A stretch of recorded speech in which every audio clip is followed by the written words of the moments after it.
जय माताजी मित्रों, हूँ ममता गोस्वामी। मारी चेनल ममतानी रसोई में तमारुं स्वागत है। मित्रों, आज आपणे बनावशुं लाल मरचानी एकदम तीखी अने चटपटी एवी चटनी, जे खावामां मीठी पण लागे छे। तो तेना माटे मैं अत्यारे आ रीतना लाल फ्रेश मरचा लीधा छे, जे थोड़ा जाडा लीधा छे, जेनी तीखाश खूब ज ओछी होय छे अने खावामां एकदम सरस मीठा लागे छे। तो मैं अत्यारे आ मरचाने धोई अने लई लीधा छे। तो मरचा वजनमां 250 ग्राम जेटला छे। तो तेना मैं आ पाछळना ડીંટિયાના ભાગને કાપી લીધા છે। તો હવે આ મરચાને આપણે કાપી અને તેના અંદરના બીજના ભાગને આપણે દૂર કરી લઈશું। આ ચટણી તમે એકવાર બનાવશો તો તમારી રોટલી પણ ઓછી પડશે, એટલી ટેસ્ટી આપણી આ ચટણી તૈયાર થાય છે। તો વચ્ચેનો આ જે નસનો ભાગ અને બીજનો ભાગ છે તેને આપણે દૂર કરી લઈશું અને તેના આપણે આ રીતે નાના નાના ટુકડા કરી લઈશું।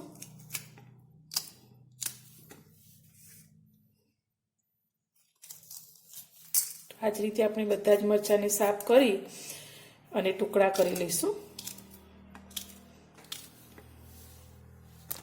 બધા જ મરચાને મેં આ રીતે કાપીને ટુકડા કરી લીધા છે।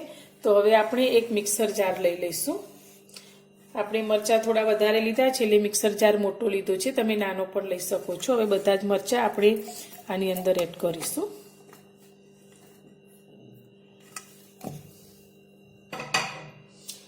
અત્યારે મેં સૂકું લસણ લીધું છે 10 થી 15 કળી જેટલું, તો આપણે તે અંદર એડ કરીશું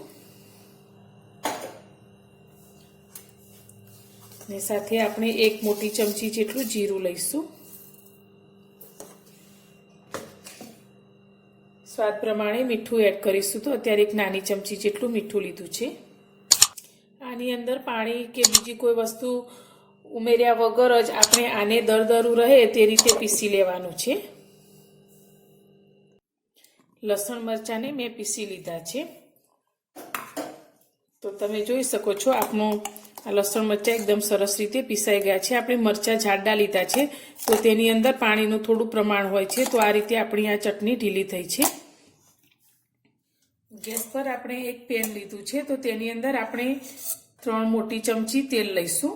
तमने जो चटनी ले खावाथी एसिडिटी थती होय तो तमे तेलनी जग्याए घीनो पण उपयोग करी शको छो।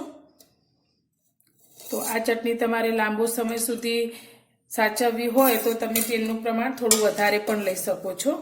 तो अत्यारे मैं 3 चमची जेटलुं तेल लीधुं छे। हवे आपणे गैसने चालू करीशुं अने तेलने सारी रीते गरम करी लईशुं।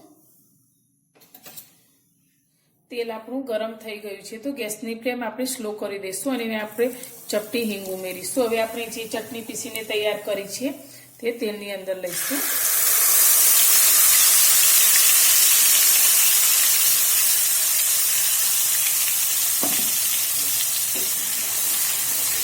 तेल साथे आपणे सारी रीते मिक्स करीशुं। हवे आपणे स्लो गैसनी फ्लेम पर आ चटनीने आ रीते ज पकववानी छे। हलावता हलावता આપણે તેને પકવીશું જ્યાં સુધી તેની અંદર જે મરચામાંથી પાણી છૂટ્યું છે તે પાણી બધું જ બળી ન જાય ત્યાં સુધી આપણે સ્લો ગેસની ફ્લેમ પર આ રીતે તેને પકવીશું।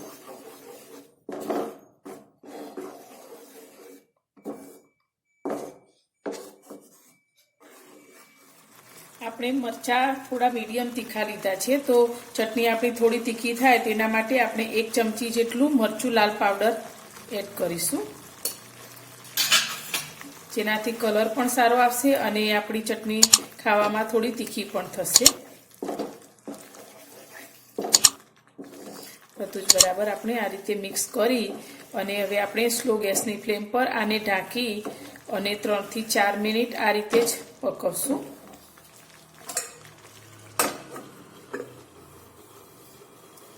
આપણી ચટણી થોડી ઘટ થવા લાગી છે અને અંદરથી તેલ પણ છૂટું પડવા લાગ્યું છે। તો હવે આ ચટણીની અંદર હું 2 ચમચી જેટલો ઝીણો કરેલો ગોળ એડ કરું છું। તમને જો તીખી ચટણી પસંદ હોય તો તમે ગોળને સ્કીપ પણ કરી શકો છો, પણ ગોળ લેવાથી આ ચટણી એકદમ ખાવામાં મીઠી અને તીખી ખૂબ જ સારી લાગે છે। અને આપણે અડધા લીંબુનો રસ અંદર એડ કરી દઈશું। લીંબુનો રસ લેવાથી ચટણીનો ટેસ્ટ એકદમ વધારે વધી જાય છે। તો થોડી મીઠી, થોડી તીખી, થોડી ખાટી એવી આપણી આ ચટણી તૈયાર થાય છે. આ ચટણી મોટા તો મોટા પણ બાળકોને પણ પસંદ આવે છે. એટલી ટેસ્ટી આપણી આ ચટણી તૈયાર થાય છે. તો હવે આપણે જે ગોળ લીધો છે તેનું પાણી થાય તે બળી ન જાય અને લીંબુનું પાણી પણ બળી ન જાય ત્યાં સુધી આપણે આ ચટણીને આ રીતે હલાવી અને થોડી ડ્રાય થાય તે રીતે પકવશું. ચટણીમાંથી બધું જ પાણી બળી ગયું છે અને આપણી ચટણી આ રીતની થોડી ડ્રાય થઈ ગઈ છે. તો હવે આપણે આ જ રીતે રાખીશું ચટણીને. હવે આપણે આને સર્વિંગ બાઉલમાં કાઢી લઈશું અને ગેસની ફ્લેમ બંધ કરી દઈશું. તૈયાર છે આપણી લાલ મરચાંની ચટણી. આ ચટણી બનાવતી વખતે આપણે પાણીનો બિલકુલ ઉપયોગ નથી કરતા. તેના કારણે આપણે આ ચટણીને એકવાર બનાવી અને 1 મહિના સુધી ફ્રીજમાં સ્ટોર કરીને ખાઈ શકીએ છીએ. આ ચટણી આપણી રોટલી, ભાખરી, થેપલા સાથે ખૂબ જ સ્વાદિષ્ટ લાગે છે. તો આ ચટણીને તમે એકવાર બનાવીને આ રીતે ચોક્કસથી ટ્રાય કરજો. તો ખૂબ જ બધાને ભાવશે અને તમારી રોટલી પણ ઓછી પડશે તેટલી આ ચટણી સ્વાદિષ્ટ તમને લાગશે. તો મારી આ રેસીપી તમને પસંદ આવી હોય તો વિડીયોને લાઇક અને શેર કરજો અને મારી ચેનલ પર નવા હો અને ચેનલને હજુ સુધી સબસ્ક્રાઈબ ના કરી હોય તો સબસ્ક્રાઈબ કરજો. ફરી મળીશું એક નવી જ રેસીપી સાથે નવા વિડીયોમાં.